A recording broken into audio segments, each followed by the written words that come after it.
everybody, welcome back to the Claremont Classic Garage. Today we're going to start a new project. This here is our old RV. It's a 1986 Holiday Rambler Alumilite XL with 24 SB floor plan. That means she's 24 feet long and it's got a side bathroom. You can see there the little window, that's the bathroom. Anyway, I've done a few videos on this before, but quite a long time ago. I'll put a link in the description box below to those videos. Basically, it's from Arizona. It's only got 36,000 original miles on it. And we got it, fixed it all up, and we were having fun with it. And then COVID hit, everything stopped, and it's been parked exactly there for 3 years. It's time to get it back going again. And in the time that it's been sitting here, the lawnmower somewhere along the line has thrown a rock at it and the windshield pissed me off.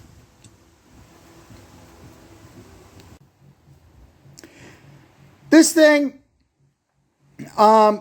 something that's bothered me about it, and I'm not going to complain about gas mileage, I'm going to complain about range.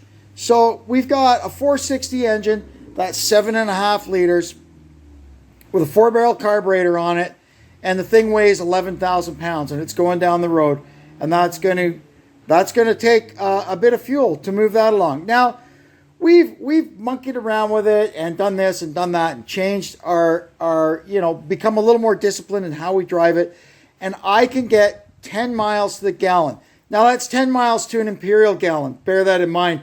That is probably 7.5 or 8 miles to a US gallon. But for me, that's not too bad.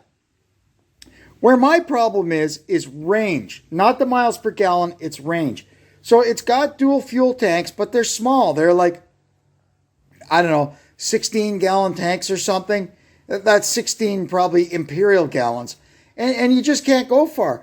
I can go 100 miles, and then I flick the fuel tank switch and start looking for gas again, because by the time you drain the second tank, you better have found some gas. So what I decided to do was, first thing I did was I put one of those Phytech fuel injection systems on it. That didn't work out. That's a whole nother story. It's off now. The carburetor's back on, and I'm happy with the carburetor. And then what we've done is I went ahead and I got this. This is well, what do they call this thing? An E4OD. Which is a 4-speed transmission. Basically, it's an overdrive transmission to replace the C6 that's in it. So we have to do some work to this transmission before we put it in. And before we do work on it, we have to figure out how to get it on an engine stand. Because you don't just lift this up onto the workbench like a 727 or a C6 like I've worked on before. This thing is a monster. And it needs to be on an engine stand so we can work on it properly. Well, that worked out pretty well. We got our little bracket on. And the fellow that I got this thing off told me it was a recent rebuild. And the fluid looks really nice. Doesn't smell burnt at all. So we'll see what we see when we get in there. But so far it looks pretty promising. In order to make this thing work for us, there is no such thing as a hydraulically controlled overdrive transmission for a 460 engine. So you have to use one of these, an E4OD. So I have, once we get into this, I'll show you all the stuff that I've got for it. I've got an aftermarket controller because we need some way of controlling this transmission. So there's a company, Bowman Electronics. Their brand is US Shift, and they make aftermarket transmission controllers for the Ford and GM transmissions. And I would guess that by now, it's been a long time since I was on their website, they probably have stuff for the newer Chrysler transmissions too, with the amount of Hemi transplants that are going on. We also have to add an overdrive on and off switch inside the cab of the truck. I've handled that already. When we get to that point, I'll show you how I've done it. And mostly what we have to do with this transmission, we got to take it apart. There are a few kind of easy updates and little hardware bits that you can do inside it to help it out a little bit. So we've got some of those. I can't remember all what they are. There's something you do to the pump. I've got a shift kit for it. But mostly, why we have to take this thing apart is it has the wrong output shaft in it. It doesn't have the right spline count to work to give us an accurate speedometer reading. So I've got the right output shaft. Unfortunately, like everything else, it's the first piece that goes in the transmission and they build up from that. So we have to strip this whole thing down to change our output shaft. That's fine. I got a seal kit. That'll give us an opportunity to check out all the clutches and everything. I do have another set of clutches that are almost brand new. So if we see anything we don't like, we could swap out the parts. Plus, we have to change the shifter arm. This one, the arm is gone from it, but I think we have to change the whole shaft and everything. It's been so long since I messed with this. I may be wrong, and I hope you'll forgive me for that. But there is something we have to do with this shifter shaft, because I remember going bonkers in wrecking yards trying to find a van with one of these transmissions and the old style linkage shifter, because most of the later ones that had this transmission had a cable shifter, and that stuff is completely incompatible. So I had to find like a 90 or 91 van with one of these transmissions in it, and thankfully we found one, and we were able to field strip it in the wrecking yard because the transmission itself was destroyed. They lifted it up with the forklift and broken it all the way around here, which actually made it easy because it was a lot easier to get it out of the van. I basically left the bell housing and the torque converter behind and just pulled the transmission down. And we were able to field strip it and get all the new parts because it had been recently rebuilt. So we got the output shaft out of it. We got all the clutches. We got the solenoid pack out of it. It was a great deal. And it was at the pick and pull, so the prices were quite reasonable. And we managed to get the arm that we needed. I don't think that's the arm. I think that's the arm off of this transmission, because this was a cable shift. This is actually from an F-Series truck. So like it's out of an F350 or an F450, and we're putting it in an E chassis, a van. That's why there's differences there. Anyway, let's see what happens. Oh, beautiful. Out she comes. All right, no funny smells. Beautiful. Now I can start to disassemble this thing. First step is to pull the input shaft out. There we go.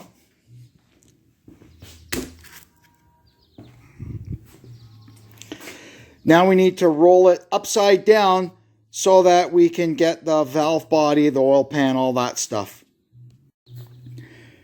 Now that we've got it flipped over, we can go around, take out all these bolts, and lift off the pan. Then we'll start getting the valve body off. Well, let's find out how stuck this thing is. Huh, not at all.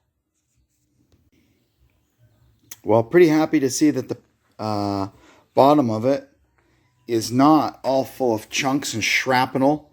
That's always a good sign in an automatic transmission. Next, we're going to remove the actuator body. And it just lifts off. Like so. It's hard for me to do with one hand, but oh, we got it. Now we're going to remove all the nuts and bolts and remove the main valve body. So this one and this one here are the two that we need to leave in to keep these two sections bolted together. This comes straight up now off these two studs. Now we have to get the solenoid body out. So you've got one 10mm nut and the rest of these are T30 Torx. Now we can get the solenoid body off. The issue with these things is, especially here in the salt belt where they put road salt on, this connector passes through the case and it's got an O-ring around it. And in the salt belt, it gets stuck in there like nobody's business. I'm going to hope, this thing has been sitting around soaked in oil for a long time. I'm going to hope that we can get it. Oh yeah, this one comes out. Thank goodness. A lot of times, this thing will break right off the valve body. They're fused in there so tightly. But good for us, out it came. Now we're going to pull out this solenoid screen. Very similar to the governor filter you'll find in an older transmission. Now we're going to remove this stiffening plate, and then we can remove the separator plate. And apparently, according to the manual, there's some kind of spring-loaded item under here somewhere. We'll find out. Our spring-loaded ball is somewhere back in this corner here. You'll have to forgive me. I've never in my life had my hands inside one of these. So we're going to find out and learn as we go. Let's put that down there in the pan. Oh, there. There we are. That's the little valve they were talking about. No worries at all. We got it. Now, when we get in here, we're going to see all our check balls. So I will probably be taking very careful note of where they all are. I took note of how many balls there were. There's 7 in this one, and photographed their locations, because that is something that over the years changed. Some of them will have different balls in different locations, and I kind of even wonder if it's differences, gas versus diesel, who knows. But we do not want to foul that up, because it's a lot of work to take this thing all back apart again because you screwed up a check ball. There's another one. We're up to 8 now. The book says there should be 10, so I need to keep looking. It turned out in this one there were 9 fiber or plastic balls. Next, we need to pull out the servo. On earlier ones, you'll find a cap over top of it with a snap ring, but this is a later one. It doesn't have it. You just grab this and out it comes. I do need to make a correction.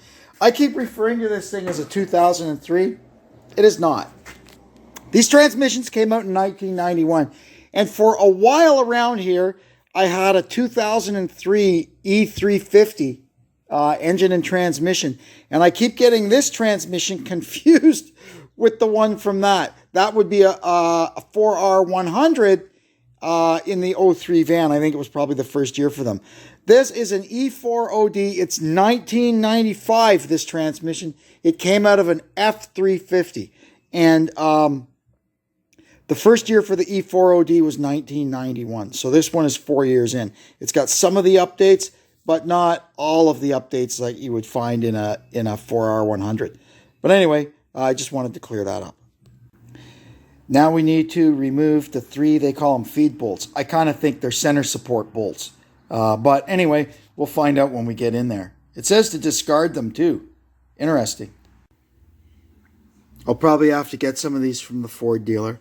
I don't think they come in my gasket and seal kit that I got. And I do see that one of them is a smaller diameter and shorter fastener than the other 2. Well, I think that's going to do it for in here. As much as right now I want to take all this stuff apart, according to the book, we're not going to do that. We're going to stand it up on end and start going down through the pump, getting the clutches and gear train out of it. I went around and took all the pump mounting bolts out. Now we're going to draw the pump out. So what I've got here is there's threaded holes in the pump. And we're just using some long M10 bolts to draw the pump out. Now, you do not want to do this. If it feels like the pump is putting up a fight, you don't want to do it this way, because the ends of these bolts will mess up where the pump mounting bolts go into the case. But this one seems to be coming out okay, so we're going to carry on and draw the pump out. You can see there we've pulled it out of its bore. Now we can lift it out, extract these 2 bolts, and put it on the bench. Now with the pump out of the way, we can start pulling out the innards, starting with this, the coast clutch. Oh, There's you got to watch. There's thrust washers and thrust bearings and stuff. There's a little guy down in there, but we'll grab this and pull it out and start working our way down. Next, we'll use a screwdriver to pop this big snap ring out, and then we will remove this. Here is the overdrive clutch. We'll get that out. Now we're going to pull out the overdrive planetary, this guy. And you see there a roller bearing that was underneath it. I'll just sit that there. And I'm putting all our roller bearings over here. Oh yeah, we're slowly working our way down, aren't we? Now we need to remove this here snap ring. To do that, there's apparently a spanner that you put across here and push down on this, because we're compressing this diaphragm spring a little bit to get it out. But I have to say, I've done this job in a junkyard before, and I don't ever remember having a special tool for that. So anyway, I'm just going to give it a little go and see if I can get the ring pried out.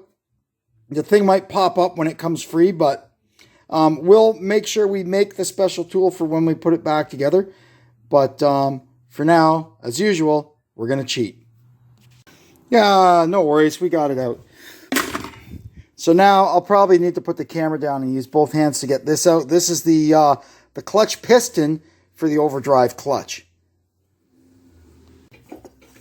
Next out is the center support. See there, it's got a couple of rings on it. Now it wants us to pull out the intermediate clutch here. I'm not sure why it doesn't tell us to pull out this planetary first, but anyway, we'll see how that goes.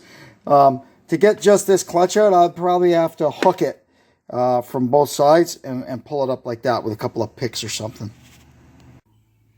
Next, we lifted out, this is a one-way clutch, and we lifted out this drum and the band. You can see there, that's a clutch. There's a clutch in there. Yep, it's a clutch drum and this here band. Everything so far is in really nice shape. I mean, when they rebuilt this transmission, they put everything new in it. Now this is where my manual goes a little off kilter. It's, I guess, geared for the earlier ones. It's got me pulling out snap rings and stuff, and there's obviously no snap ring there. So there's the rear clutch. And this here's the rear planetary, or the rear planetary drum. And let's see. There we go. All the stuff is in such nice shape.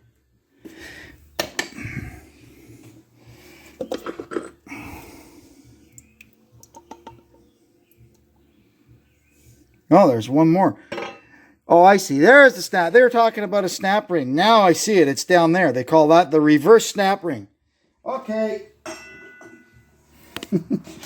Now I know what they're talking about. I thought they were going a little nutty. So we'll get all this stuff out of here. And that there is the output shaft. That's the darn thing that all this job is in aid of, is changing that. Well, that made a lot more sense. I've got everything out from this side down. Now we have to roll it up. And we're going to take the extension housing off. Once the extension housing's off, you can see this is what we're in here to change. Is this output shaft, as this one does not have the helix on it to drive the speedometer gear. Wow. Anyway, so what we have to do is we have to pull this out and take these few screws out, and we can get all the parts of the park assembly out. I forgot to mention too that down in the bottom of that drum around the output shaft is this little snap ring that we got to get out. Then we can just pull the output shaft out,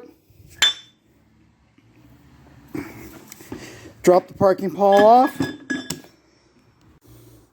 and there we have it, our good for nothing, no speedo gear output shaft.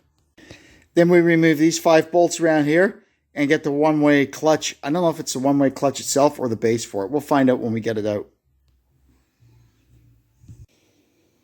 Now we can get this stuff off. First we'll take off this large nut. That just holds the the shift lever on, then these two bolts, and then the range switch comes off. Then we'll work on the inside stuff. We'll save the funnest part of this goofy thing till last. Once I remove this nut, we can get the shift lever off of the manual shaft, but it seems to be trapped in there for now, so we will, oh, there we go. Got it. There's a trick to everything. Now, we have to get this goofy thing out. One of Ford's better ideas, there's a groove cut around this selector shaft, and this pin drives down into the case to hold it there. Except it's a blind hole. Ford does have Rotunda, a special tool for drawing this out, which nobody has. So I watched a video where a guy got two sharpened little screwdrivers and worked it out. So I'm going to try and do it that way. And if that doesn't work, I've seen other guys just weld something to it and draw it out that way. I'd rather not do that. Well, that technique worked. Out it came. Well, that went pretty well. We can now start cleaning up all these parts and get our new parts organized, and we can get ready to start reassembling this transmission. Well, that went pretty well, I'd have to say. We've got it all taken apart. We found no surprises inside it whatsoever. It is a freshly rebuilt unit, as the guy that sold it to me stated. How often does that happen? Only one other time I bought a C4 off a guy and he said it had just been rebuilt and never used, and it was absolutely like brand new. That was a great little transmission. I've still got it kicking around here somewhere. Anyway, I'm going to take off for now. In the next video, we'll get into some of the modifications and updates we're going to do to this thing, and hopefully start getting the planetaries and clutches all loaded back into it. Until then, I guess that's so long from the Claremont Classic Garage, and I hope you'll come and see us again. Bye-bye.